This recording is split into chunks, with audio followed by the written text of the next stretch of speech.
Welcome to my channel the Aradhya sir.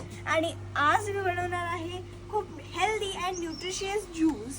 ह्या ज्यूसचे खूप सारे फायदे आहेत, जसे की आपली हेअर ग्रोथ होते, आपली स्किन ग्लो करते, आपल्याला इम्युनिटी पॉवर देते आणि हे सगळ्यांसाठी एकदम फायदेशीर आहे. सर तुम्ही पण ट्राय करा.